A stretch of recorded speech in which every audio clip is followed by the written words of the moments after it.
전 어떻게든 만날 운명인 건가. 아무리 바꾸려고 해도 바뀌지 않는 운명이 있다면 그건 선택이 바뀌지 않는 거야. 결과가 어떻게 될지 알면서도 하는 선택도 있잖아. 안녕하세요, 재전입니다.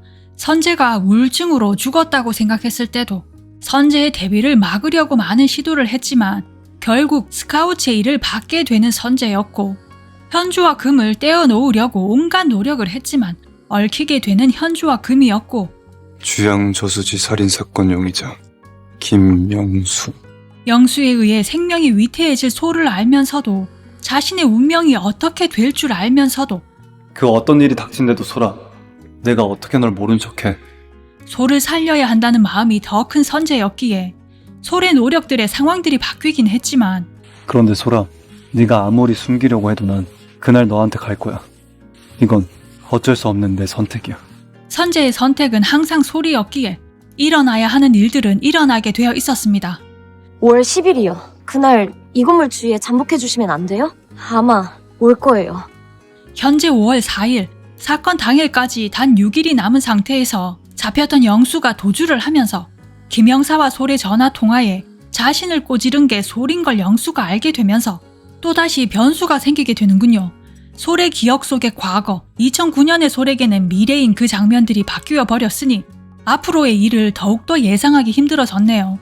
영수가 잡혔다 생각하며, 다 끝났다 생각하며 세상 행복하게 선재의 노래를 감상하고 스카우트 제의를 받은 선재의 꿈도 미래도 지켰다 안도했는데, 도주한 영수는 궁지에 몰리자 더욱더 솔에게 집착하게 되고, 영수의 도주 뉴스에 솔은 망연자실할 수밖에 없지만 선재를 살려야 하는 솔은 절망할 시간이 없었죠. 그렇게 김영사에게 5월 10일 사건 장소에 잠복을 부탁하는데, 그걸 엿듣게 되는 선재는 되려 솔을 지키려 노력 중이었고, 오디션에서 삑사리를 대차게 내고서는 잠적해버린 인혁에 태성의 써니로 이 셋은 인혁을 찾게 되고, 인혁이 바다로 뛰어들려 한다 생각했던 이 셋이 급히 인혁을 구하려다 태성의 써니만 바다로 잠수, 결국 인혁의 집에서 하룻밤을 지내게 되는데요. 어느새 솔인의 비디오방까지 찾아든 영수가 그 대화 내용을 듣게 되면서 솔의 위치를 파악하게 됩니다. 그 와중에도 솔선재 커플은 꽁냥꽁냥이고, 그걸 지켜보고 있는 인혁은 그게 또 눈꼴 시렵고, 솔이 미래로 돌아가기 전 바다로 가자던 약속이 얼떨결에 이루어지면서 이 네 사람의 바다 추억이 완성이 되면서, 사실 좀 겁나거든? 근데 너랑 같이 하면 잘할 수 있을 것 같다. 내 젊은 날 가장 빛나는 순간이 온다면 너랑 함께 했으면 좋겠어.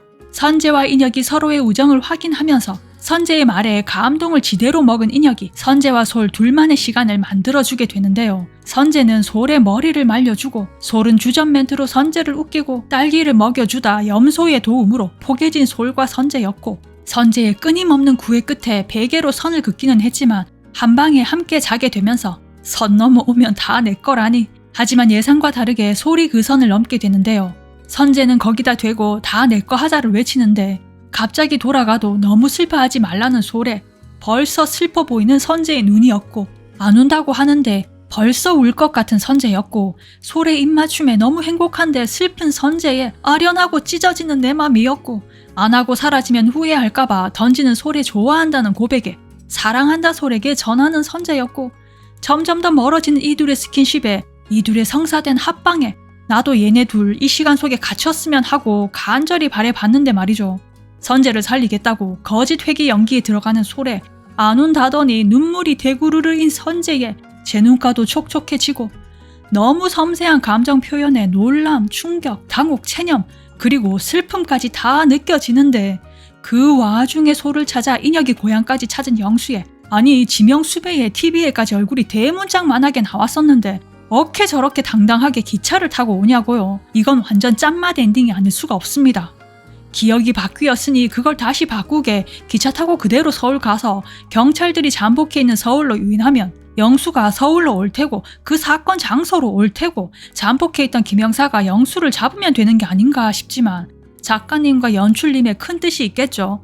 불길한 미래가 펼쳐질 듯한 13회 예고에 또 사람 예간장을 태우게 만드는데, 4명의 바닷가 장면을 보면서 많은 생각이 들었습니다. 34살인 솔의 시선으로 바라보는 20살 청춘들의 모습이어서였을까요? 선재의 죽음과 선재의 의식불명이라는 기억을 가진 솔이 너무나도 행복한 선재를 보고 있어서였을까요? 25, 21, 바닷가 장면에서 느꼈던 너무 이쁜 청춘들과는 또 다른 선재 인혁 태성을 먼발치서 바라보는 소울의 시선에서 느껴지는 슬픔이라고 해야 할까요? 아니면 그 시절 그 나이만이 가질 수 있는 그 밝은 에너지에 대한 아련함이라고 해야 할까요? 드라마인데 내심 부러운 마음을 떨쳐낼 수가 없었는데요. 언제 내가 저렇게 웃어봤던가 싶은 게 30여 년 이어진 사회생활에 빡센 하루하루를 이겨내보고자 어거지로 웃었던 날들이 많아지면서 이들의 연기가 너무 현실 같아서일까요? 아님 여전히 팍팍한 하루하루들 때문일까요? 바닷가 장면부터 센치해지기 시작하더니 감정이 요동을 치는군요.